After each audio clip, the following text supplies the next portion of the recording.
proudest day and the proudest time in the seat of a rally car, because that day and that hour and those minutes, I got the bit between my teeth. You know, I really stood up and was counted and said, this is not getting away. I remember when we pulled on our helmets and Donald says to me, what are we doing? I said, we're going for gold, Barrett. That's all was said. I can still picture that run. That was just the best run ever.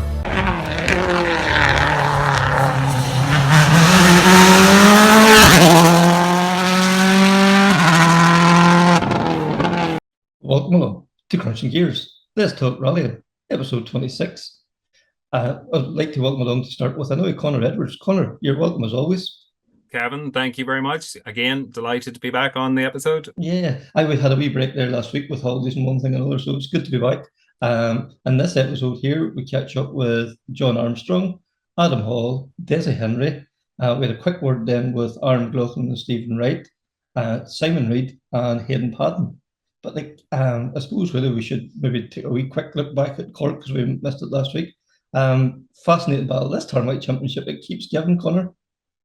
Look, just the efforts that Josh, Alistair, Marion and Callum Devine are putting out there on the stages, like there's no holding back. I made the trip down to go and spectate on the Saturday, and it was just, again, phenomenal to watch. Absolutely fantastic days rallying, just standing in the ditches, watching these guys. Absolute masterclass in Irish rallying. They were phenomenal. Yeah, we keep looking further afield and thinking, we're missing out on something, but we have it all here on our own doorstep. It's fantastic, isn't it? Absolutely. Like when you watch clips from the ERC and the BRC and some of the other championships, we have it here on our own doorstep. And again, as we've said before, it's not just at the top end of the field either. Mm-hmm. When you go through the classes, there's some fantastic battles going on. There's some fantastic drives out there and some really, really strong competitors. Yeah, it's brilliant to see, as you say, the strength and depth, you have the modifiers, you have the juniors, your Rally 4 guys, the historics, Adam Hall later on in the show will give us a breakdown of all the various scenarios for the championship. It's been a brilliant year, really. It has genuinely, from the ITRC point of view especially, it's been a really solid, strong Tarmac Championship this year. It's been a joy to go and spectate. Mm-hmm. But I suppose, first of all, then, Jon Armstrong, you caught up with him? I did. I had a chance to catch up with Jon, basically to see how his year to date has gone in the junior WRC. So he's competed on, I've forgotten now, is it 5 rounds already? Uh-huh. Yeah, and then they're about to get ready for the last round, which will be coming up in next month in Greece. And Jon's basically give us as we'll all hear shortly, gives us an update on how things have gone so far this year. But also Jon has a fundraiser coming up, and a very important fundraiser. He's really done this championship on the tightest of budgets, and there's still a hole in that budget to get him to the start line in Greece, and he has the potential to win this championship. And again, like last year, nearly won the championship last year. Unfortunately, just an accident on the final round paid to that, and he ended up runner-up. But at the moment, he's lying second in the championship. Oh, sorry, apologies. He's actually joint leader in the championship on 85 points. And, going into Greece, it's kind of maybe a bit of a neutral territory for there's potentially 4 people could win this championship with double points.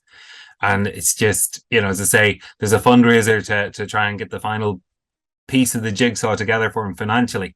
Coming up this Saturday in Gary Jennings's bar, the Mayfly in Kesh. And it's taking place. A few friends of Jon, and pardon the pun, have rallied around to, organise the evening for him on Saturday the 13th. And we caught up with Jon just to hear how his year has gone to date in the JWRC, and also just to tell us a little bit more about the fundraiser night on Saturday. Yeah, definitely. Whenever you take into account the double points for positions in Greece, and also drop scores and stage win points on offer in Greece, it leaves it open to a lot of people. The championship isn't over until the last stage almost. So I don't know exactly who all is still in the running, but for sure, me, Sami Pajari, and Robert Verves are probably the ones that are really gunning for the championship. And yeah, it looks very interesting on the table at the minute. I think me and Sammy have the same points, and then Robert is only a few behind. But yeah, with drop scores, obviously, I think that would leave, it leaves Sammy in a more favourable position than me. But still, it's only, you're talking 10 points. So yeah, the difference between first and second in Greece is going to be 14 points. So that's already that deficit made up. But it very much means that it's probably going to be winner takes all in Greece. And we know that it's known to be quite a demanding event. I think maybe the stages now aren't as rough as what they would have been back 20 years ago, but there's still some very rough sections. And also, we know that our little cars, even though they're four-wheel drive, they want to be big rally cars, but they still lack a little bit on the strength side probably than what you can get away with a Rally 2 or WRC. So you always have to keep that in the back of your mind, that you have to look after the whole package, the tires, the car, and think your way through the rally. But you don't want to be sat thinking too long, and then it's too late to make up time if you've been caught sleeping. So it's a difficult balance to strike, but should be really interesting rally. And you mentioned the tires there. Would there be much of a concern there with the rough terrain? Will you really have to look after the tires on this one? Well, I think an interesting fact, maybe a lot of people don't know, is actually we use an R2 tire. Well, it's basically it's the same tire that has been used on R2 Rally 4 cars for the last, I don't know, 10 years. Maybe the construction and design of the tire.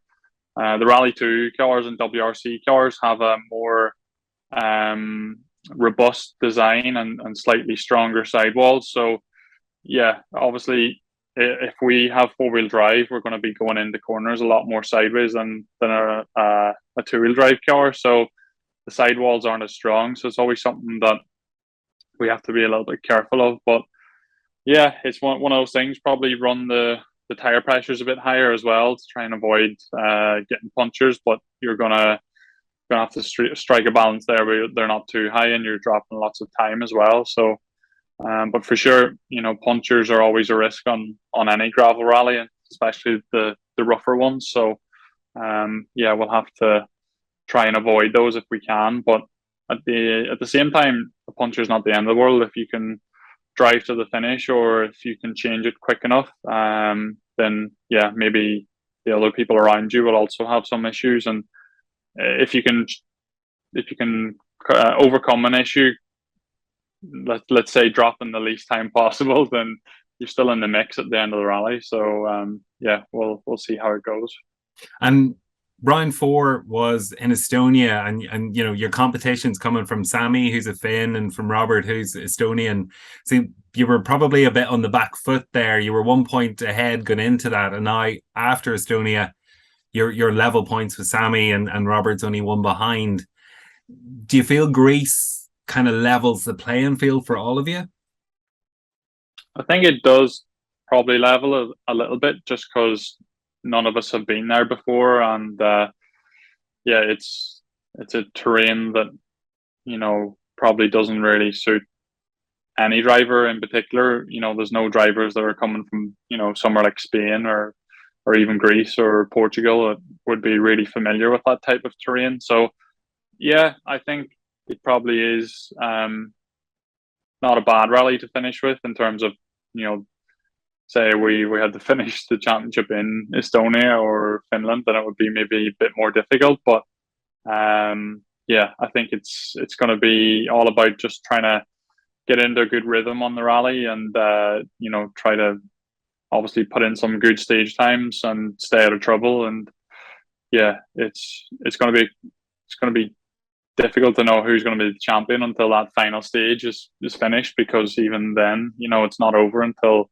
you cross that finish line. So yeah, I think it's one of those ones you just maybe got to do your own thing, and trust that your approach is going to work out, and yeah, do it your own way rather than trying to focus on others. But for sure, it's quite a tricky rally in the schedule, just because it's a 3-day recce, and the juniors have never done a 3-day recce before.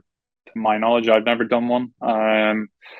Obviously, you travel down to Athens on Thursday, which is, I think, a 2-hour drive. Do the super special stage.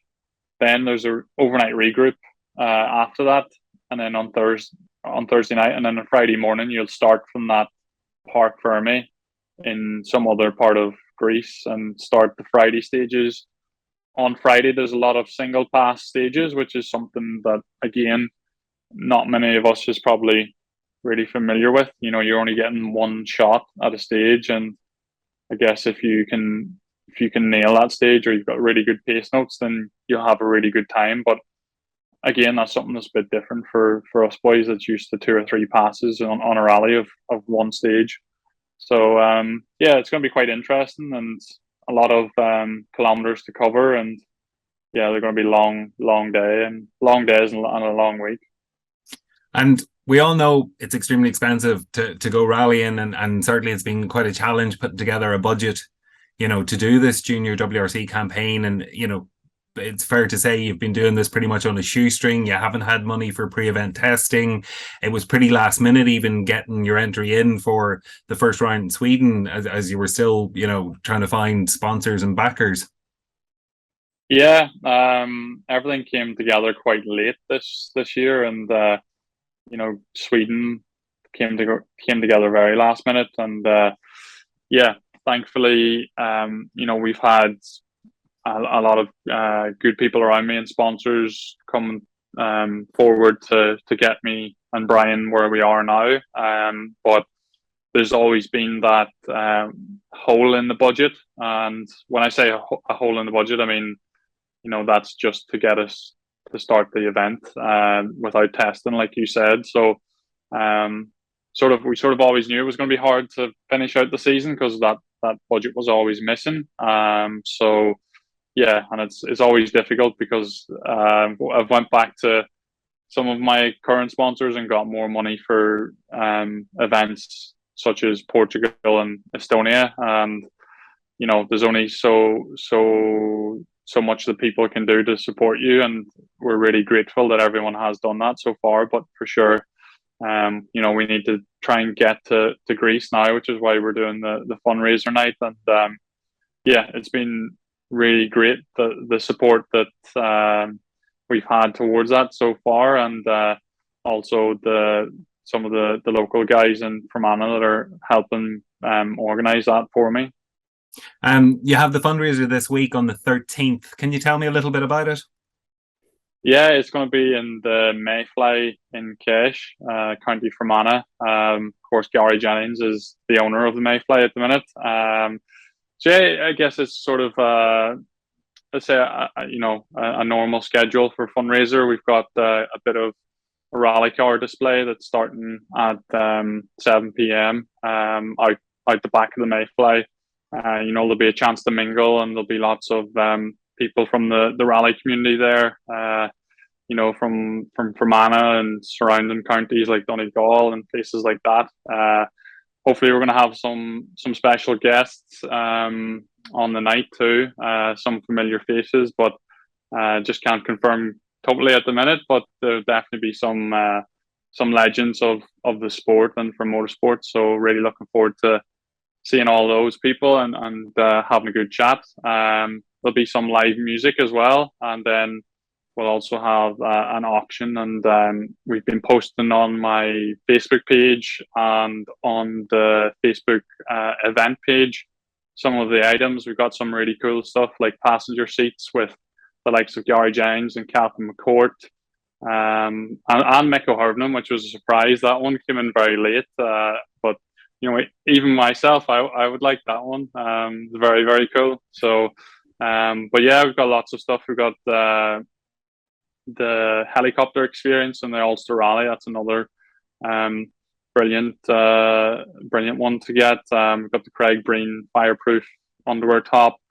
We've got so many cool stuff, and we're really thankful for everyone that's come forward and offered these really cool experiences and items. And if you want to see what we have, you can go on my Facebook page or the event page on Facebook as well, and we will take phone bids on that stuff as well if anyone is interested. So yeah, we'll be posting some details on how to do that, and then we've got a raffle as well, so we'll be selling raffle tickets on the night, and we've got various raffle items as well, which are really, really cool. We'll be drawing them from a bucket, and yeah, we've got stuff like model cars and WRC merchandise and things like that. So there's something for everyone, and should be a good night's crack as well. Brilliant. It sounds like it should be an amazing event, Jon, and genuinely wish you all the very best. I think at this stage, every penny, every cent counts. Yeah, definitely. And thanks for having me on, Connor. As you said, every penny counts. This is just to get us to the start line. But of course, the more we can raise, the better, because it gives us the opportunity to maybe do a test or, to prepare even better and just be a lot more comfortable in our approach. So yeah, fingers crossed we can do a good job in Greece as well, and and then come back home and hopefully we've had a good result and get what everyone wants, which is a championship win. But at the same time, it's not easy, and you have to just do your best and focus on the driving, and that's all me and Brian can do is give our best, and hopefully it's enough in the end. Absolutely. Like, you were close last year, and just unfortunately in Spain just didn't go your way. You were very close, as you know. So at the moment you're tied on points going into that last round. So we really hope to see you there on that start line in Greece, and wish you all the best. Thank you very much. Thanks, Jon. Brilliant to hear there from Jon. And wouldn't it be great if in some small way each and every one of us could help to bring like a junior world champion title to these shores? So if you can, please help out. Every few quid will help, there's no doubt about it. There's a raffle, there's auction items, there's some brilliant things there as well too, so well worth throwing a few quid into that pot. Also, I caught up with Adam Hall. Adam sort of goes through the various scenarios of the championship, how it can all pan out. It's well worth a listen, because it is going to be complicated. You may have your fingers and toes and everything be counting over next weekend at the Ulster Rally to figure out how it all going to shake out. So without further ado, we'll catch up with Adam. I'd like to welcome along now Adam Hall. Adam, you're very welcome. Thanks, Kevin. It's good to be back. It's been a while. It has. So, Adam, not only are you the man behind Rally Insight, you're also the press officer for the Irish Tarmac Championship. And we thought we'd get you along today just to talk us through the various permutations of how the championship's going to settle itself out next weekend at the Ulster Rally. It's going to be another epic battle by the look of things. Yeah, you've landed me with a hard task to try and explain all of this, and I don't think Cork made it any easier either. The way that all ended up. Yeah. But yeah, I think simple terms, you have three guys in with a chance of taking the Tarmac Championship on the last round. Obviously, Josh has got a strong position, but yeah, I think it's a good thing. We've still have a title fight going to the last round. Absolutely. We've seen that Ulster was going to have double points at the end of the season. We kind of thought, sure, the championship will probably be decided by then. And even though Josh has been so dominant this year, like, he still has to go to Ulster and get a decent result. Yeah, and just even the fact, I know we've been chatting a few times about it, and like, you definitely sure the others can win this year. It's been that mad. Like, Josh has won all the rounds bar 2, isn't that right? Yeah, and he finished second. He's finished second on those. So yeah, just with 34 points up for grabs, on Ulster, he does have a lot of points to lose. But yeah, obviously it's well within his hands. But I think looking at it, he needs to finish third or fourth on the 2 days. I think one third place finish and one fourth place finish would be enough to secure the title. But again, given the pace that the championship's been on, there really isn't an awful lot of time between first and third. So it's a half spin, a puncture. We've all seen how cruel rallying can be this year, and we've seen the highs, we've seen the lows. It's never over till it's over. Yeah, again, you only have to say the guys who've maybe been unfortunate the past few rounds with punctures. Like Ali had a puncture at the end of Donegal, and he slipped from pushing with Josh. They were going for the win, and next thing Ali was down to 4th or 5th within a few stages. So definitely things can happen. And yeah, with the two guys still in with a chance, it's Marion Evans and Callum Devine, obviously. They'll be going for it. They really need to be aiming for top place finish on both days if they're to stand a chance. And again, it's strange saying Callum's not on the entry list, so I don't know what's happened there. I think that surprised a lot of people, but yeah, I think everybody will be crossing their fingers that he puts in a late entry for the Ulster. Absolutely. Because we think of Donegal, even earlier in the year, Callum has probably been, if not the fastest, probably one of the fastest out there. But had some, problems and issues and one thing and another that maybe blunted his challenge a wee bit. But we keep coming back to this. This season has been mega. The dramas, the ups, the downs. It has, if you watched the Hollywood blockbuster, you would think it was far-fetched. Yeah, definitely. And even back to Cork, pardon the pun, but that rally spun around the wee junction in the wet, and only Callum was the one who maybe didn't spin as such, but he stalled, and the time that cost, everyone's seen how much time was lost there. Arguably that cost a win in the end.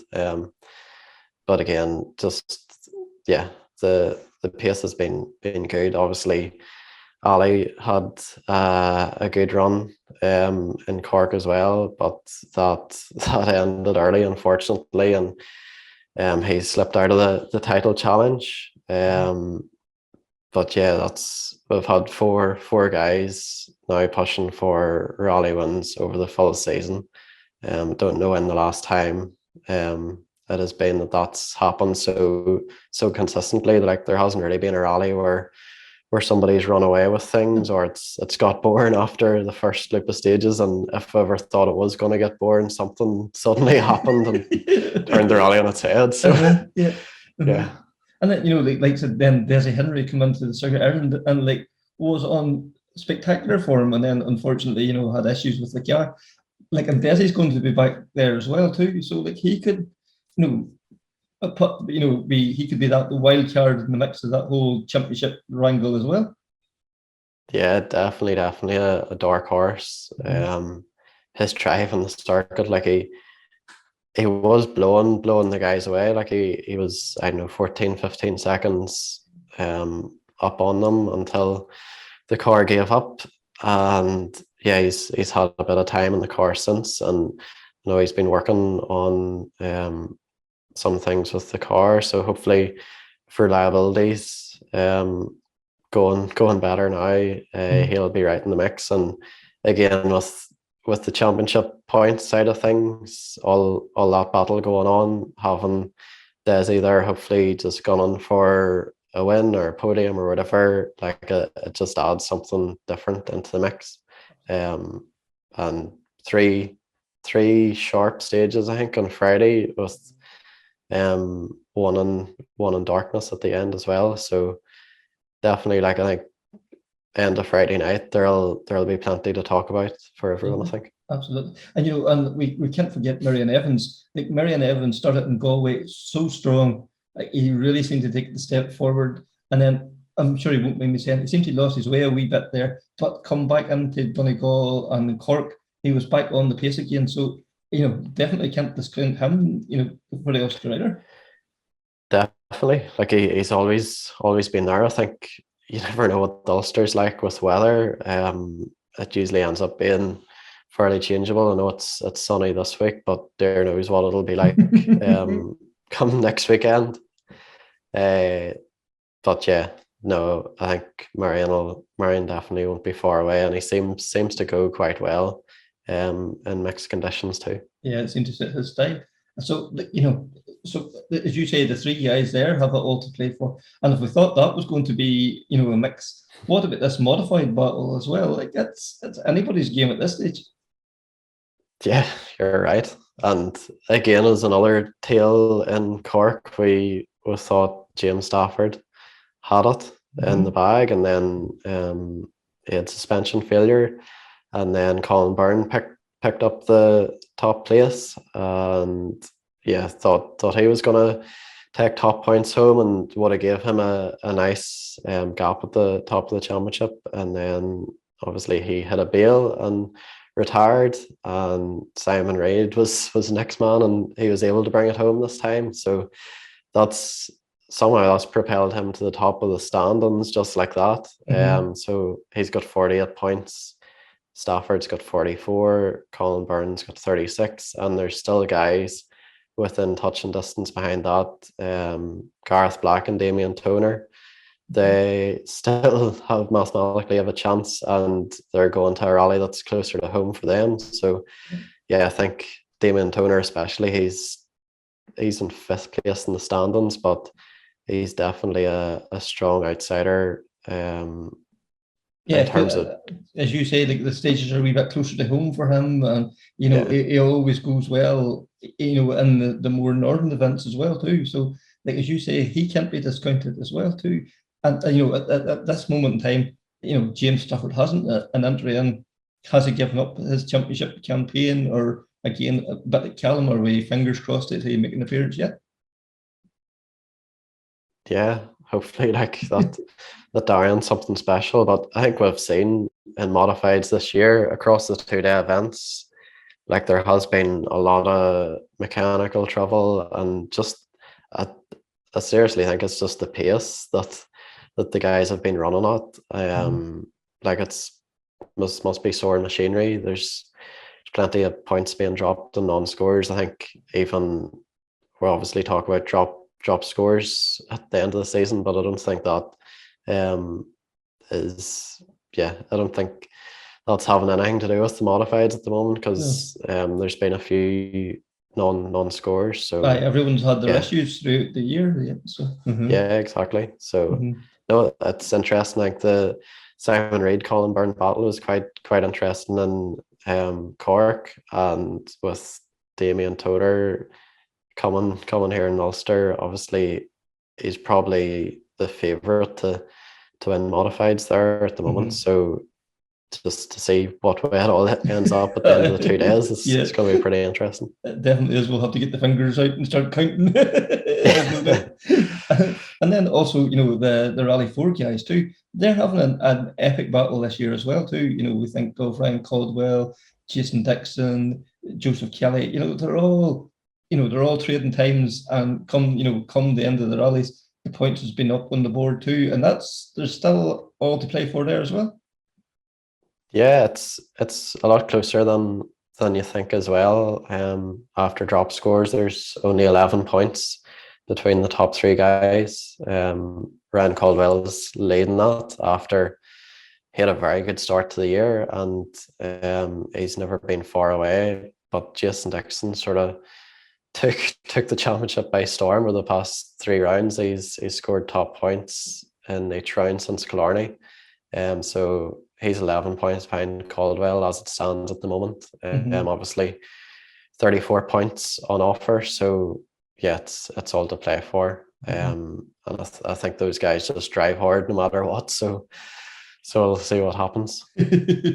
Yeah, and then we should say Ryan McHugh has already got the junior championship wrapped up. Like Ryan has had a fantastic year. Only started rallying like October last year. He hasn't even rallying a year yet. So to get his first title under his belt shows that there's a great talent there. Yeah, some achievement, like when you pull it like that. Again, it's been big rallies he's been doing, and picking up top points along the way. And it was quite a unique rallying way that the championship was claimed for him at the last. He had mechanical trouble, had to get it sorted in service, and came back in Rally 2 just to get the points to claim the championship. So no, fair play to him, and fair play to everyone involved in that time to get him sorted and back out. And to get a championship like that's bound to be a special feeling. Yeah, like in his first year rally, you know, that guy has a bright future ahead. There's no doubt about it. And then the historics, you know, at this historic championship, I think this is probably one of the strongest years it's had in a long time. You know, strong entries, and again the battle there. It's going to be a battle royal as well, isn't it? Yeah. Oh dear, definitely run out of fingers. When you talk about guys in with a chance of winning historics, it really has been one of the best championships to follow this year. Of not only has it been close, like it's been really close. I think at the moment there's 5 or 6 drivers still in with a chance of winning the championship. And when you say that, like it's a good chance. There's been rally wins spread across all of those guys. There's been consistent scores. There's been there's been fast guys too, and it's got everything. Like and when you see those cars go past, obviously the noises, just everything about historic rallying. It's a class spectacle. But yeah, it's something I think historic rallying's probably only going to keep growing and get stronger. So that's definitely something to, if you're not following already, to start following. Absolutely. You know, check out the cars and the top names, and follow that one this weekend. I think you'll be hooked on the historic championship next year. For sure, because like, you know, this year in particular, you know, in other years there's maybe been 2 or 3 guys. This year there's 8, 9, maybe 10 guys all going, and you know the level of preparation in these historic cars is up there with the best of the best. Yeah, it's class. Like, and even I think everybody knows about the legacies. Alan Ring and Ray Braden have been out in those this year, but it's still the Mark IIs are giving them a run for their money, even though you probably wouldn't expect that. But another thing that's quite interesting about historics is the number of English and Welsh guys overdoing it. So I think Neil Williams from Wales, he's leading the championship, and Duncan Williams and Brian Richards are in the top 5 as well. So we'll always talk about Marion and at the top 8 here, Irish Tarmac, racing the guys and on our roads. But yeah, it's good to see a nice mix in historics too. Absolutely, you know, and it's fantastic that them guys is over supporting, and you know, and it works the opposite way too, because there's quite a few of our guys goes over and does the British Historic Championship. You know, we think the likes of Paul Barrett over the last few years. Yeah, that's true. Owen McMacken and we call him McDade and all going over this year and all too. So you know that the historic scene is strong and getting stronger, which is fantastic. Yeah, no, it's brilliant. So definitely that's another series, not much in it. All going down to Ulster, and points up for grabs after each day. So yeah, it doesn't really get much better. Yeah, I like, you know, what can we say? But watch this space, I suppose, for next weekend. Big time. Can't sell it anymore. Yeah. So Adam, thank you very much for taking the time to join us. No problem, Kevin. It's a pleasure. Good man. Adam, friend of the podcast, and always great to hear from him. And I don't know, I think I'll have to go to the Ulster with a calculator and maybe brush up on my Pythagoras theorem to understand how this championship could potentially be solved and sorted out. Speaking of the Ulster, we caught up with Desi Henry, who, you know, so brought us up to speed with the woes and issues he's been having with the car to get it right in time for the Ulster. Yeah, like all being well, they done the dog leap there at the weekend to hopefully iron out all the wee issues that was going on.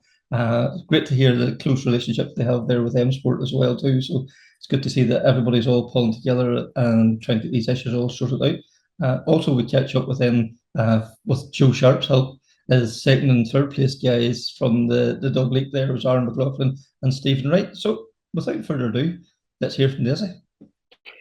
Yeah, Donegal was another disappointment. Obviously, we're going off the circuit of Ireland where we thought we could have turned things around. We had such a good run on the circuit up till we had mechanical issues. So we put in a lot of work and effort for Donegal. With a good recce, done good tests. We made improvements to the car, and unfortunately, when we got there, it just wasn't meant to be. We had new software loaded up in the car again. There was some issues, in the past. So M Sport, they had an engineer and all at the event. So no, it sort of went wrong from the get-go. Come out of stage one, we didn't have any real pace. We knew there was something wrong, but just wasn't quite sure what it was. In stage two, I think the problem started to show its head. Car was down in power and then eventually was cutting completely out. So look, it was very, very disappointing. The car chassis wise was feeling good with everything else, but we just generally had no real power, no real kick in the car. And then eventually it just became a thing where it started doing it every stage where the car would cut completely out, and in order to get the car to go again, we had to actually pull in, take off our belts, go to the master switch in the car, switch it off, leave it for 10 or 15 seconds, switch on again, and then get belt it up again before we could actually, go on the stage. So it was extremely frustrating. It was certainly an event to forget. We obviously, again, we had the engineer there and he was trying things every time we come back into service. And it seemed to be that nothing was resolving the issue. So eventually then, must have been the second lap on Saturday, we just decided to pull the pin and back to base and see if we could get the ball of it.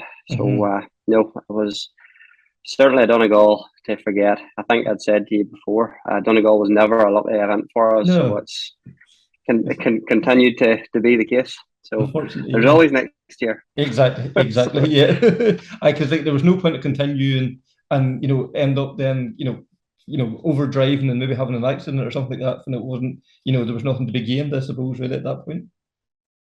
Yeah, especially Donegal where the pace is so high, and unless you're completely committed, you're not going to be on the pace.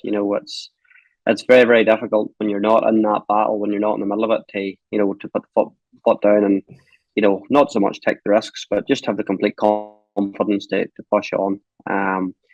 If you're in a situation where you're super rallying or you've lost minutes, it's you put the thing over the heads and you feel it in Egypt. So we just thought, no, the fact that we weren't fit to get to the bottom of the issue on the event, and we were sort of beat with it, to be honest. So we just decided to pull the pin. It was something beyond what we could have fixed at the rally. And the engineer much has admitted that was something that was a bit deeper into the electronics of the car. So I was just very, very unfortunate when we did feel so prepared, and we did feel we probably would have had the pace to race the boys. But yeah, as we'll just move on to the next one. Exactly. So like the dog leap there at the weekend, was your first time back since Donegal. I suppose as much as anything else, it was to get yourself back in the frame of mind of rallying and to make sure that the car was sorted. Yeah, we had an entry in for Cork the week before or 2 weeks before it, and unfortunately we pulled our entry because we just weren't 100% convinced the issue was sorted. But M Sport had said, look, give us another week here and we'll have something for you. So we done that, and we sort of said we'll go to Ballykelly as a trial run to see how it would go. It probably was as good a plan as any because it's quite a fast place. Obviously, it's around an airfield. a lot of fourth and fifth gear stuff where you could try just to see what the power in the car was like. So no, we went there and we've done a lot of playing about with a couple of things to try with the ECUs and the mapping and the calibrations.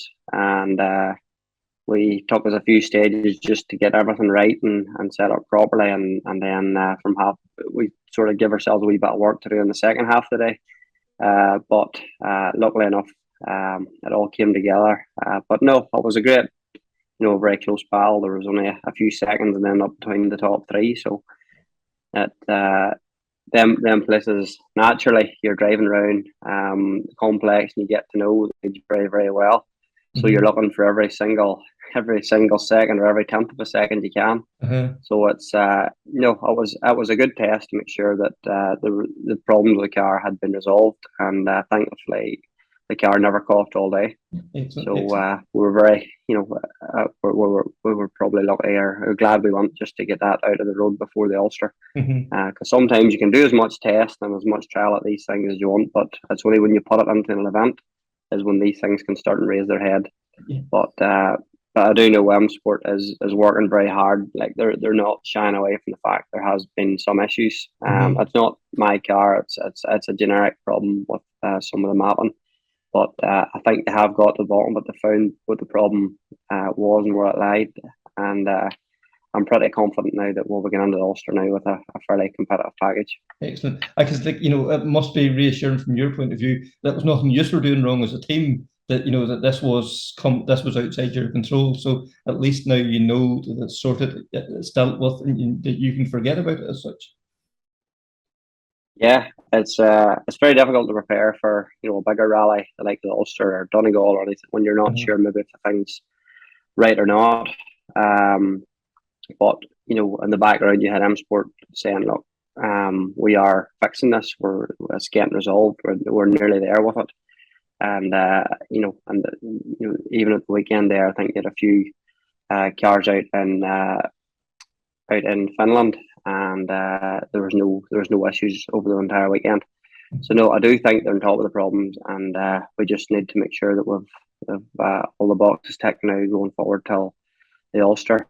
It looks like it's going to be a tricky rally, so we just want to make sure that everything's right. We'll probably try and get another test in the car before then, and hopefully now our luck changes now. Hopefully Ballykelly's will start to bring back the champagne again. Excellent. And then we have to make a mention to your cousin Mark, who's turned out to be like a good luck charm in the car for you. Every time he sat with you, you've been you've been on the podium or won good few events with them as well.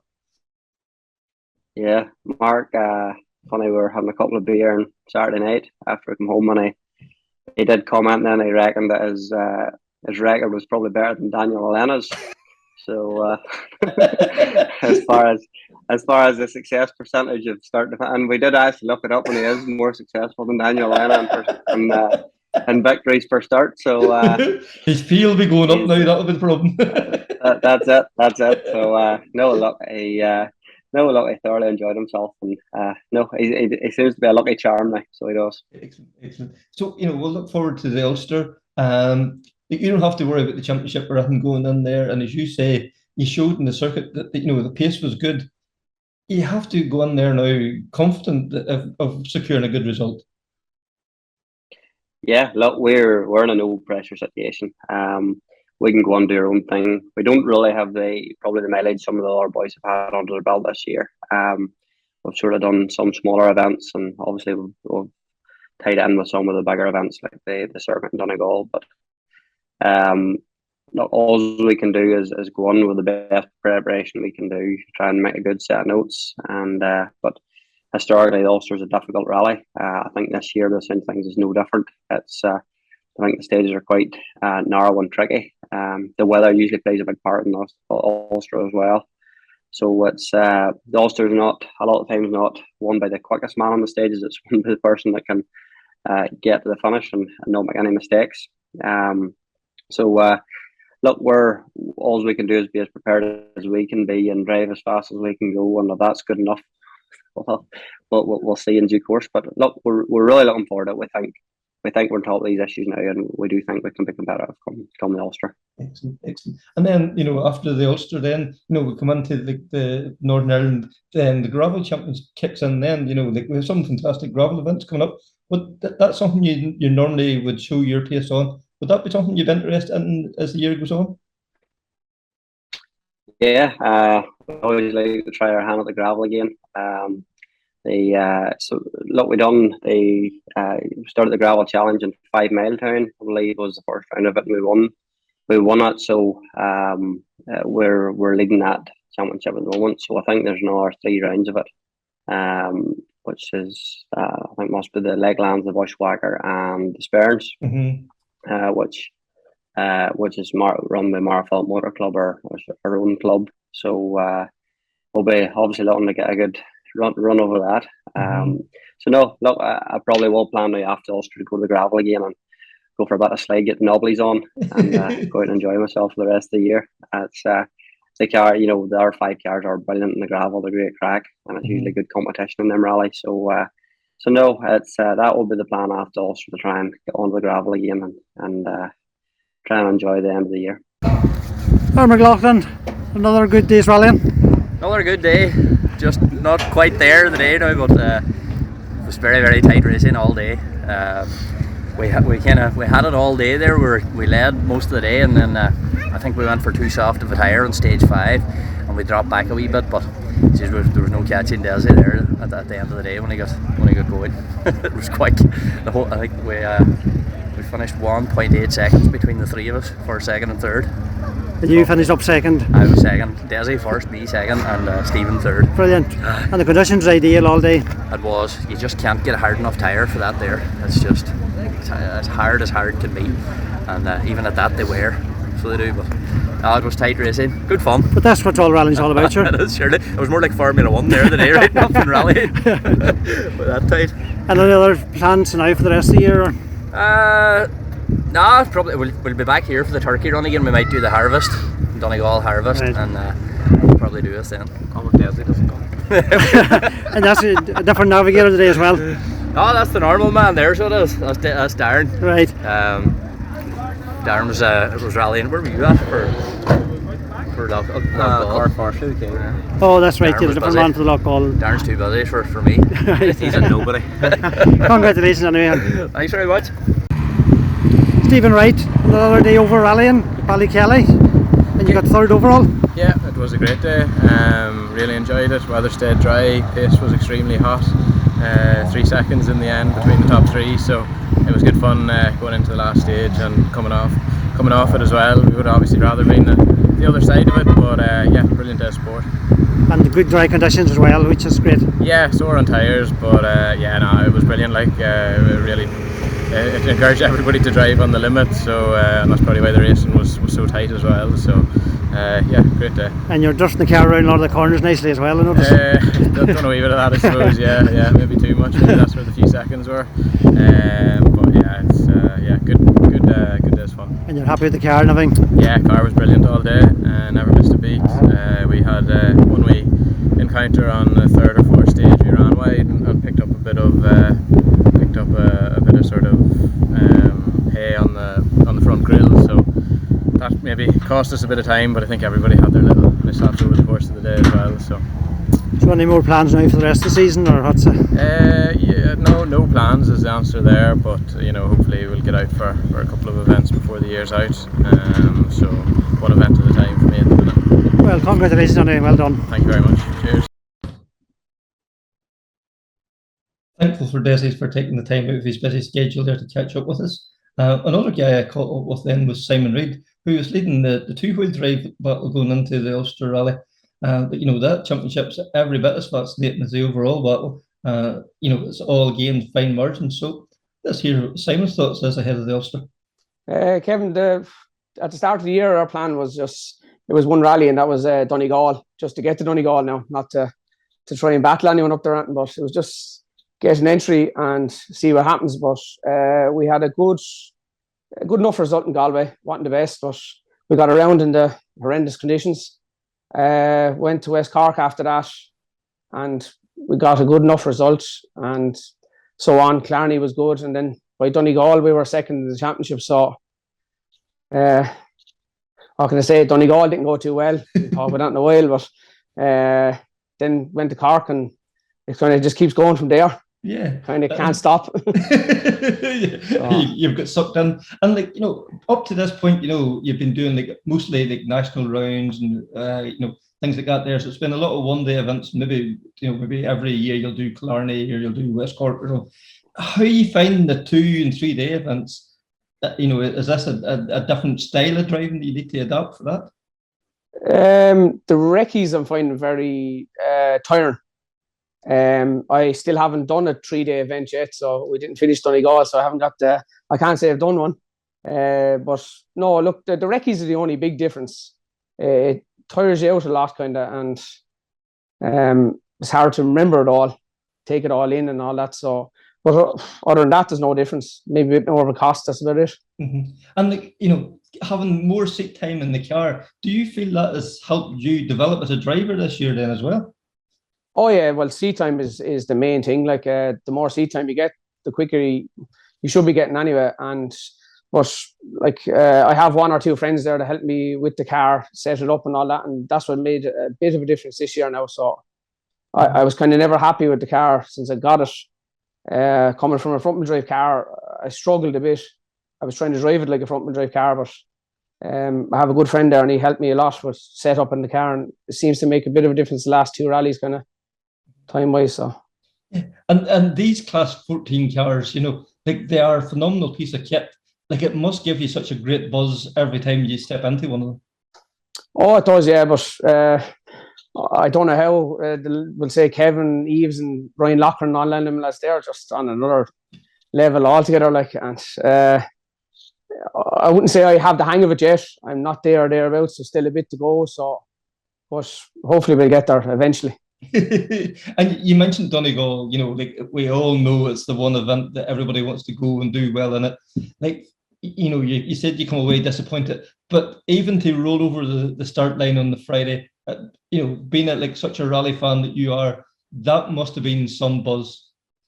Oh yeah, it was the best experience I've had rallying yet. Like doing the recce, everything, just being around all day Friday, Saturday. We stayed around Sunday now for a good while after the rally, but Donegal is the rally. Everyone says it, and they're 100% right.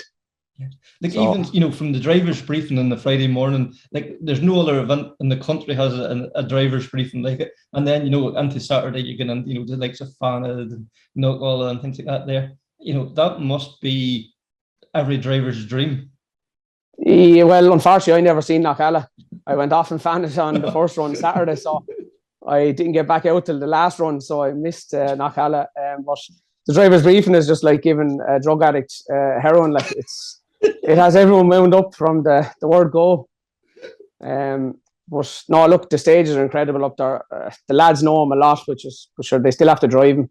Mm-hmm. But no, look, it'll be a rally I'll definitely be going to again, and I have to get to the finish next time. Excellent.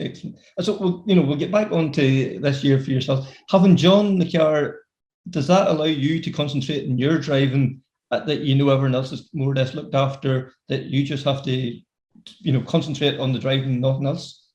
Oh yeah, well, Jon is the most easygoing person ever you can come across. Like there's nothing is a panic, nothing is a worry. In fairness to him, in between stages, he's texting the boys, he's letting them know. So when I come into service, I just get out of the car and walk away. Like, and in fairness to the boys, and I've thrown at them this year, they've managed to do, and we got around. Like we finished every rally. Like Donegal, I could have finished it, but I kind of the alternator gave trouble Sunday morning after giving the car a small tip when I left Park for me. Other than that, like I would have finished Donegal, but I decided myself not to go out Sunday again. Like so. Bar that car's been reliable, and it's down to the boys in service, and the boys help me after work in the evenings, all that kind of stuff. So yeah, like, you know, we keep thinking, you know, like rallying's not just what you see in the stages, as you know, the guys coming around in the evenings helping you out. You know, it's all these wee things that all add up that, you know, we in the, you know, the spectators on the deck just don't see. We don't see all the MRs going in. Those guys are vital to make your rallying happen, I would say. Oh yeah, like in fairness, I said they're all my best friends. They don't take a penny off me. Only for him, I wouldn't be where I am in the championship or anything because I couldn't afford. Like Ryan McLaughlin built me a superb car, and he's the best man in the country to run an escort and all that. But unfortunately, I just don't have the money to be paying people to look after my car anymore. So yeah, and like then to go to Cork 20, this championship has like the amount of twists and turns it's taken all year. For Stafford to go out on the Saturday and then Colburn then on the Sunday, last gasp, and for you to come away with the one, it must have been a dream come true for you. Oh, it is a dream. That's all I've ever wanted was to win a national rally, round of a championship or anything like that. So, I was so disappointed for Colin.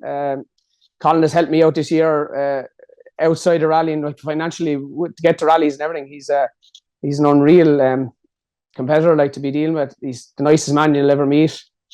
I felt sorry for him, but look, it's rallying. At the end of the day, I won and I was happy, but it's fortunate for him. Yeah, because you've had the bad days in the past. You know what it feels like yourself. Yeah. Look, everyone has had a bad day when they're rallying at some stage. So I know how it feels. Like I did the exact same thing as him in Donegal. I outbraked myself in the chicane, and unfortunately got stuck in the field and Fannin, and he got stuck in a ditch in Cork. It's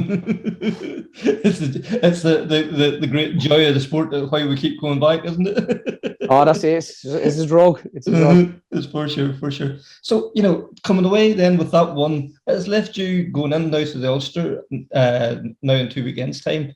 Well, in a good position in the championship. Like that must have been more than you ever dreamt of at the start of the year. Oh, it's unbelievable. Like I said, after Donegal, my plan was to stop doing the championship. But when you're kind of at the top, you get sucked in and you keep saying, no, next one, I have to go to the next one, I have to go to the next one. Ulster now, we're just throwing everything at it. Whatever the car needs, we're finding the money, mother, father, friends, everything. Just have to get the car through Ulster and see what happens. But we still have to drive it as well. So yeah. And the stages up there, they're like the Friday, there's full points for it's 3 stages, but that adds its own element. You can't afford any to sit back or any mistakes or nothing. You have to be on it from the word go. Oh, that's the problem. Like in Ulster, the way the points is working, I think we're 2 ahead of James. Not 100% sure. Is he going? Is he not going? If James goes and he wins both days and I finish second both days, he wins the championship. Okay. So look, we have to kind of go Friday. I think you're just going to have to go full attack no matter what and see what happens. So Saturday then, see what happens on Friday, as they say. But the entry list came out earlier today. At the moment, there's no sign of James, but all it takes is a late entry or something, and it just you have to go there with the mindset that you're going to attack. Oh yeah, look, it's very hard to beat James in a Darien. It's hard to beat the Darien full stop, but when you have James Stafford in a Darien, it's next to impossible. I think the man is a very seriously good driver. Like so, look, as I said, the plan is to go up Friday and try my best and see what happens. Yeah, and then with the inclusion of a night stage, that also mixes things up a wee bit too, which is great to see. Oh yeah, look, I've done 2 night stages before. Well, 3, sorry, 2 in one rally and 1 in another rally. I wouldn't say I'm not worried about it or anything, but we'll see. The lads could end up showing me up now or anything, for sure. We'll have to just take it as it comes. Absolutely, and the quality of the entry for the Ulster, we haven't all the big hitters there, but there's still some guys there that will want to knock you off your pedestal as well. Colin Burns going up there, he's still in the championship, and then you have some of the local guys as well. It could be a very interesting rally because it's more or less a level playing field for everybody because there's stages that most guys won't have done before. Oh, that's it. Well, Damien Toner, I think he's the first modified on the road. He's 28 or 9 points behind. If me and Colin both go out and Damien wins both days, he'll win the championship still. Yeah. So and I think he's 5th or 6th over in points. You have Garrett Black there as well. He'll be seriously quick up there as well. I know he's in a 2 litre Starlet, but he don't hang about either. So any of the modifieds up there that are registered, they still have a chance with the double scores. So I like that. That's Whenever the calendar came out at the start of the year, you're looking at the Ulster and you're thinking double points. But it's actually left it that it's going to be a very interesting championship. The modifieds, the overall, the Rally 4 guys. Every championship's still up for grabs. So, in some ways, it's working out, for the best, really, for the championship terms, isn't it? So. Yeah, well, I'd prefer for Watton Double now in the situation I'm in now, but at the start of the year, it looked great, all right. But look, hopefully it'll be a good rally. Good stuff. And we'll come out the right end of it. Exactly. Yeah. So, Simon, all the best next week, and sure, hopefully all goes well for you. Kevin, thanks for having me on, and thanks a million. Enjoyed the podcast. All right, thank you. Thank you. Be interested to see how Simon gets on in the Ulster, and obviously wishing all of the modified guys the best and girls the best of luck in that competition. Another event that was on at the weekend, I don't know if you were watching, Kevin, was WRC Finland, and I have to say it's one of I don't know, most enjoyable Finlands I've seen in quite a number of years. Yeah, every year I watch Finland and I get blown away with the speed, the jumps, the air. It's it has to be on the bucket list. It really does. It's one of those events that just blows your mind every time you watch it, doesn't it? It does, absolutely. I was very lucky and got there in 2010, and I can tell you I am itching to get back now. I haven't seen the Rally 1 cars over it. Phenomenal.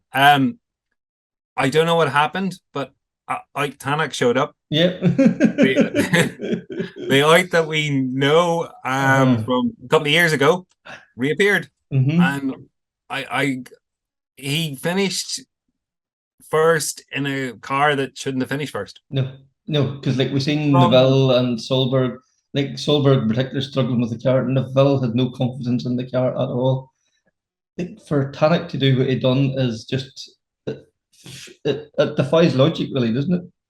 Completely. He wrung the neck of that car. He got every ounce and more.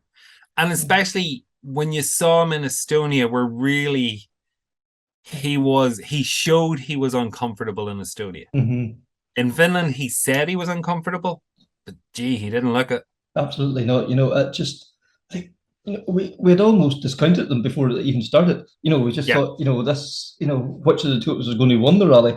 How wrong were we? Pretty much. Yeah. Well, that was our discussion. It was like, okay, is it Kelly? Is it, is it Evans? Yeah.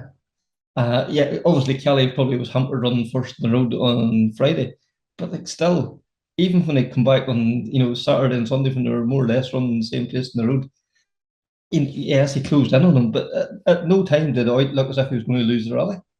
No. And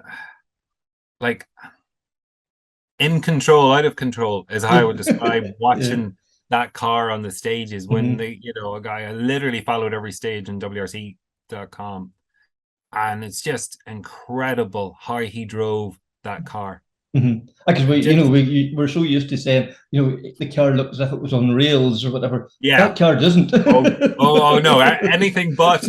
And again, when you said about Solberg, proof in the pudding that car is, I'd nearly go as far as saying undrivable in the normal sense. Yeah. Oliver doesn't have the experience that Oit or Neuville have, but that's why he's struggling so bad in the car. Like a guy that was extremely strong when he did the WRC 2 rounds, and then he's just having a nightmare in this car because the car, and the team admit it themselves, the car is totally underdeveloped and it's not right. And again, it just says of the ability of Oitanic then to be able to take a car like that. I suppose it's when we looked back at the days of Citroen, Loeb taking that C3 and making it do stuff that I defied logic. Chris and Craig couldn't do. This talk about cream always rises to the top, and that was simplified. And Toyota, on their own doorstep, the factories in Finland. As I say before it started, it was we'll have Elfin won, or will Kelly settle for the points, and or what, and did we didn't even consider Hyundai at all. But the boy wonder had another strong rally. He finished second. Maybe he's disappointed in that, but it extended he's leading the championship. I think for him that's a 1-1 really. Win-win. Listen, he had a phenomenal drive as well. There was nothing wrong with his drive. Yeah. It was just like if Tanak hadn't have been there, we would have said how amazing Calais was, because he did. He drove fantastically. Yeah. Didn't put a foot wrong. Mm-hmm. A couple of, slightly wide on a couple of corners was the height of it. Mm-hmm. But as you say, it practically is a finished car with a finished team. Calais, what do you call it, lives there. Lappi lives there. Mm-hmm. Takamoto lives there. Yeah. Evans won Finland last year in the Toyota. So, like, on paper, they should have walked it. Mm-hmm. It was brilliant. And we also should pay tribute to Lappi. Part-time driver getting in there, in second, then, obviously Kelly got past him. A crazy roll on the penultimate stage, but still they come away from a podium place there. Brilliant result for him. Like, we know how good he is, and it's brilliant to see him getting back to that level again. Hopefully now that'll give them the confidence now going into the rest of the season, the whatever event he's taking part in. I hope it does. I was rooting for him. He's my new Colin McRae or my new Ari Vatanen. Yeah, he's adding that bit of something extra about him, isn't there? That's something extra, that bit of old school spice, coming in with a car half torn apart. Yeah. It was brilliant to see the car just finishing or sitting on the podium, with and then with the goggles on and all this, so just brought back the old days. Absolutely. And then Evans and then Taka with their own Aaron Johnson there. Yeah, they had a great run. They had a good run again. Strong points again. Like they're still in the top 6 in the world. We can't you can't dismiss that. Which is brilliant to see. Craig Breen and Paul Nagel didn't have the best rallies. I'm sure they'll admit that themselves. They were told to go for it. They were doing their best. Just one of those unfortunate things. Absolutely, it was. And when they did get going right, they were going well. Mm-hmm. And I have to say, watching the power stage, and Craig was one of the first up on the power stage, and he didn't look that quick. And I thought, he's okay. He's kind of cruising here. And then when we saw all the times come up, he was third quickest. I was like, wow, okay. Yeah, a joint second, actually, isn't he? So yeah, sorry, he was so smooth and controlled on that power stage, but he had the foot to the floor. Yeah, but it didn't look it. It was impressive. Absolutely, so hopefully now with Belgium coming up, like an event that he's always strong on, like hopefully he can turn things around, because like we all know how hard Craig works at his rally, and it's he deserves a wee bit of a rub of the green now, in fairness. He does. And look, they were hampered a bit. They didn't have pre-event testing. Estonia was their test, and he didn't get the cleanest of runs in Estonia either. So, he's on the back foot at the moment, and probably a little bit unfairly of a spotlight and a bit of pressure on him. But yeah, fingers crossed he feels comfortable in Ypres. Again, the car is the Puma seems good in Croatia, and in Monaco on the Monte Carlo, on the tarmac. So hopefully, it's well suited to Ypres, and fingers crossed they get to do a bit of testing before that event. Absolutely. And then, WRC2, we had a couple of local guys was doing it. Josh McLaughlin and Enda McCormick as well. Like Josh, set some strong times. A couple of, unfortunate, like early in the rally, clipped the rock or something. So unfortunate, because once he got going, the times were so good then. Yeah, no, it was just unfortunate. They got away with a lucky one. They got up on 2 wheels on the first stage. The super special. Yeah, there's a few clips on doing the rounds if you get to see them. But then they were unfortunate, as you say, the clipping the rock, and then they had a heavy landing on Saturday and bent the rear axle or the rear suspension again. So they were just unfortunate with having those couple of issues. But when they got going, they were going well. But they still completed the event, and it's more mileage and more experience under the belt for the two of them. Absolutely. And that's going to be invaluable going forward, isn't it? So, and then also like Timo Sundin, who we thought won WRC2, then got excluded for like 500 grams underweight or something. I suppose rules are the rules, and they're there for a reason. Rules are rules. It's just unfortunate for him. I suppose that was a fault of the team, and it's the second time this year he's been excluded. The previous time was down to himself, so it's just unfortunate. He's just having a bit of bad luck as well. But what it resulted in was Hayden Paddon getting a podium finish. Hayden is doing well. He did Estonia, but he only got as far as a couple of the stages due to COVID. And then he's trying to get himself prepared before Rally New Zealand. And we actually got a chance to catch up with Hayden to see, I suppose, how Finland went for him and what his plans are for Rally New Zealand. Yeah, there's obviously, well, they say bad luck happens in threes, but I think that was 4 or 5. So it was, it was obviously not what we intended coming over to do Estonia this year. Obviously, we've been working on getting this program up and running for a year or so. The COVID situation in New Zealand made it quite complicated to be able to travel. So to finally get out this year and to do some events was a big bonus for us. And then obviously to have a positive COVID test during Estonia Rally, and was obviously I was feeling pretty bad. There was no way I could drive the car. It was too difficult, and the car was probably going to end up in the trees if we carried on. So unfortunately, we had to move on from that one. But then, of course, Finland in the weekend, which was good to get back on the horse and get a WRC event under our belt and get things going again.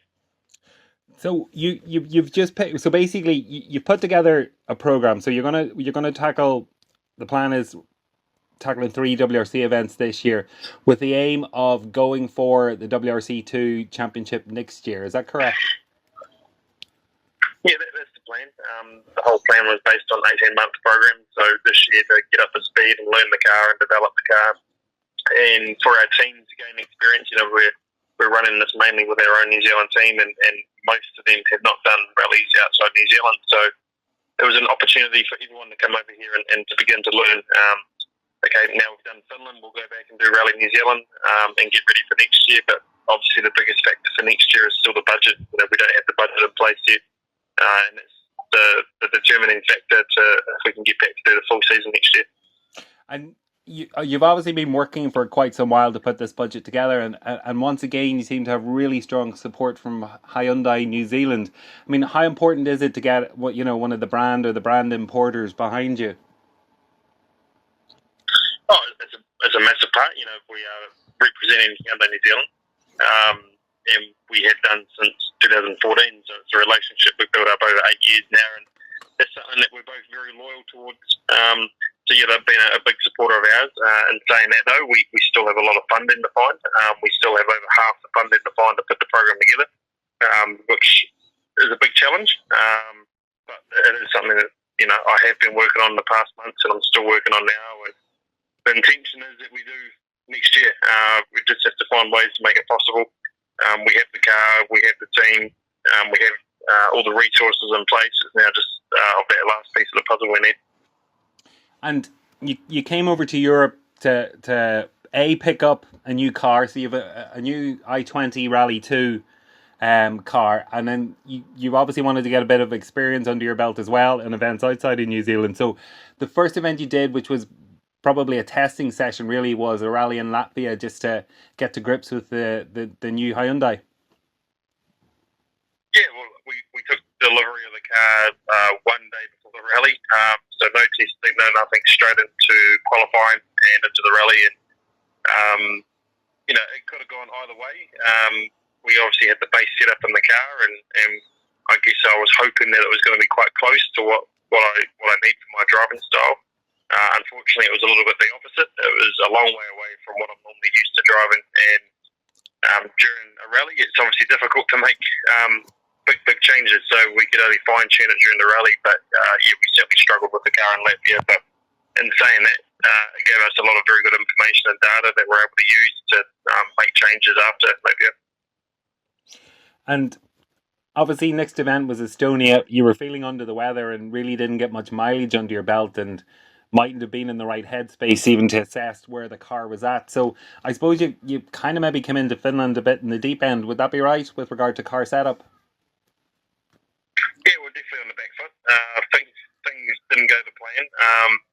Obviously, prior to Estonia, we changed nearly everything on the car, but we didn't have any test sessions. So we basically did blind changes, and we're hoping to see if we could find some solutions during Estonia. We didn't have that opportunity because, quite frankly, I don't even remember driving the stages. That's sort of how bad the headspace was. So we didn't really get any information from that rally. After it, we actually then did do a test in Finland, and we made more changes to the car. So we've been making all these big steps in the car, but not recording it or not getting a real accurate measure of the changes we're making because we haven't had the mileage that we would have liked. So going into Finland, we're still a little bit unknown of where we were with the setup of the car. It was feeling better, but until you actually compete with it, you don't know where the performance of the car is. So it was nice to get a bit of an indication of that during Rally Finland. And how was Finland for you? Certainly you seem to be in the mix, surrounded by Finnish and Estonian competitors. So certainly you weren't on they had a home advantage. Yeah, look, I think it was my 10th time doing Finland, but it's been 5 years since we've done the last one. So we've known every single year we come here that Finland, or the locals in Finland, are almost unbeatable. They're just so fast. So we went into this rally with a plan to go, okay, we're not going to try and be the fastest, we're going to try and be consistent, around top 5 pace for every stage throughout the rally. And then if we can do that, every year we always see some of the Finns get caught out or have mistakes, and then we could end up in a podium position, and that's basically what happened. So we had a plan, we stuck to our plan. Another factor of that plan was that we couldn't afford to take big risks because this car goes on a plane now to get back to New Zealand. If we damaged the car, that would have unravelled the whole plan. And when you drive with that 1 or 2% caution in Finland, it's magnified. In Finland, you have to be taking risks. You have to be on the limit to be competitive. And we just weren't in a position to be able to do that. And Timo Sunninen was, leading the category in another Hyundai i20. Were you using Timo as the benchmark to kind of, get a gauge of where you were at pace-wise? Oh, I think you use all the drivers there. The competition within WRC2 is at a very high level. There's a lot of very good drivers and everything there. So we know Timo's done a lot of development work in the Hyundai. He's done a lot of seat time. They've made a lot of changes on that car that is a little bit different to our car. So we're able to learn and see what they're doing, and that will certainly help us as we go forward. So we needed a starting point to know where we are at, to know how to work forward from here. And Finland, gave us that starting point. And you got 11th overall, you got third in class, and you're only 10.6 seconds off the second in class. Were you happy with that, or did you want more, or did that give you, what you were looking for, having made, I suppose, a considerable effort and, a considerable cost to come here and get the experience, get back on the horse as such? Yeah, it's a double-edged sword. We achieved everything we set out to achieve at the start of the rally. We had a plan, we stuck to the plan, and the plan worked. So, of course, definitely happy for that. There is always that competitive side of me that always wants more. When you go 10 seconds off the Igor, then you go, well, it was definitely 10 seconds in the rally that we could have got. I don't think we ever had the pace for Timu or Lindholm, but we certainly had the pace to be a little bit further up. But in saying that, it's the biggest thing I was proud of for the weekend was just how the teams worked over the last 5 weeks here in Europe. Everyone's been away from their family and friends. On the other side of the world, we haven't had the resources, we haven't had the tools. We've been hopping from workshop to workshop to workshop from so many people that have been helping us. And we're basically the smallest team in the service park, and we're able to still compete and enjoy it and be semi-competitive. So I think that's a really positive to take out of this program. And the nature of the stages in Finland, how helpful are they for you getting a setup now for WRC New Zealand? I don't think it's been necessary specific setups for rallies at the moment. I think we're still trying to find a base setup for the car across the board. So whether it's Finland, New Zealand, or whatever gravel rally it may be, I think we're just trying to get that information and from everything from the chassis to the dampers to the differentials. I don't think we've quite hit the nail on the head yet for the setup. And when I talk about a setup like this, it's about a setup that works for my driving style. every driver's got a different style, and I've always had a very particular way that I like to drive cars and the way I want it to feel to allow me to have full confidence to be able to then extract the most performance from the car that we can. So we're getting closer to that point. The car's come a long way since we first got it in Latvia, but there is still more that we have to go find. And will that be a case of just testing between now and Rally New Zealand, or do you think you'll actually undertake a couple of events before then? No, we need to do more testing. We're in a position where testing is the most valuable thing for us now, where we can back-to-back things and actually get an accurate measure of what's affecting the car and in what ways. Obviously, the car goes back to New Zealand now, and if we can make it logistically possible, we'd like to do some back-to-back testing with some other cars that we have in New Zealand that we have good information on, and that helps sometimes speed up that learning process as well. So we're just got to go through that process. And just out of curiosity, this is your first time back in the WRC stages in a while, and it's the first year of the Rally 1 cars.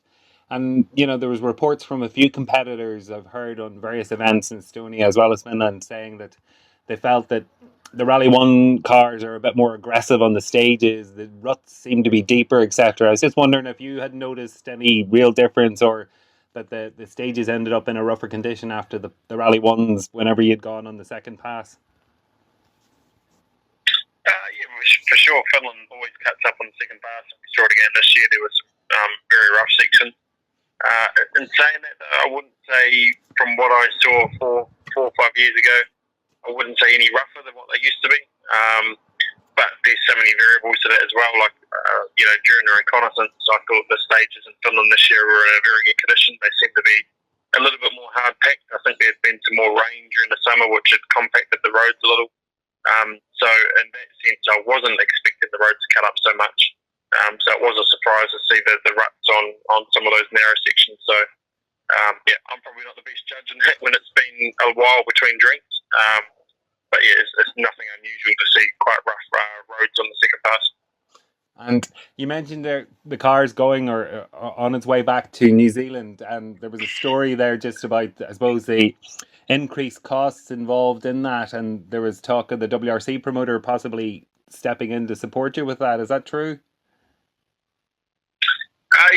There is talks happening. There's a couple of pieces of that to that puzzle, but we're getting close to confirming a solution, and then unfortunately, because of the time frame between Finland and New Zealand, there's no chance to put it on a boat, so we do have to put it on a plane, which is obviously not, it was already expensive enough 2 or 3 years ago. It's even more expensive now. So, but yeah, luckily there's a few people that put their hands up to try and help us so we can get that car back there and do our home rally. And what's the target, or what's the plans for the home rally? Have you sat down and decided what that is yet, or what are you aiming for, or going to benchmark yourself against on Rally New Zealand? To win. There's no other option. We'll be there to win. I'm not sure there's many European teams coming down, which is unfortunate. But in saying that, there's some good competition. We know all the local New Zealand drivers will be competing. So, but in saying that, we've got some times that we've done on those stages in the past from New Zealand cars. So it'll be a good indication to see where we are compared to those. But yeah, obviously we're going there with only one goal in mind. And after New Zealand, when do we see you back again, or is that down to budget, or do we have to wait till next year? Well, actually, before New Zealand, we come back to Wales. There's a Tarmac Rally there in Wales the first weekend of September. I think Rally Bay, I think it might be. So looking forward to come and do that as a one-off, and back to New Zealand, and then there's a few other events after Rally New Zealand down our part of the world in both New Zealand and Australia that will be targeted as well. And then, but yeah, it'll be next year again until we're back in Europe. And do you think any opportunity in the future we could get you to Ireland for one of our tarmac rallies? Well, I'd love to. A few people have talked about it, so I definitely want to come over there. I've heard a lot of good things about the bumpy, narrow tarmac roads here in Ireland, so it's definitely on the bucket list, and just going to have to make it happen at some stage. Yeah, we'd love to have you here, Hayden. Genuinely, we'd love to see you on the stages. Hayden, thank you very much indeed. Appreciate your time, and good luck with your trip back to New Zealand, and all the best for WRC New Zealand. We'll certainly be cheering you on from this side of the planet. Great. Thanks so much. Appreciate it. No problem. So that was great to hear from Hayden Paddon there. It was audio only, I'm sure, for anybody watching on the YouTube. So thank you very much for Kevin Shields for providing a couple of images there. Kevin seemed to have a brilliant time out in Finland. Some fantastic images. If you go onto Kevin Shields' photography Facebook page, the shots you got are awesome. Just we'll suppose wrap up now. Just want to wish Absolute Rally, Tony Simpson and all the guys there. That is the go-to rally podcast. There's, it's up there. We can look up, and that's the Everest that we need to try and climb. That's the benchmark that we've always set ourselves against. So wishing them guys all the best as their final episode goes out this week. Jon Armstrong. If you want to see what's on offer there, go to Jon Armstrong Rally on Facebook, and you'll see everything that's there, and how you can donate and all that kind of thing. Then, so until the next time. Please like, share, comment, all that kind of thing. I keep forgetting to do this. So if you can do all that, that's all gratefully appreciated. All those things make a huge difference. And if you can rate the show, if you're listening on Apple Podcast as well too, that makes a massive difference. So all those kind of things all help. So until the next time, take care, speak soon, and bye. Ah!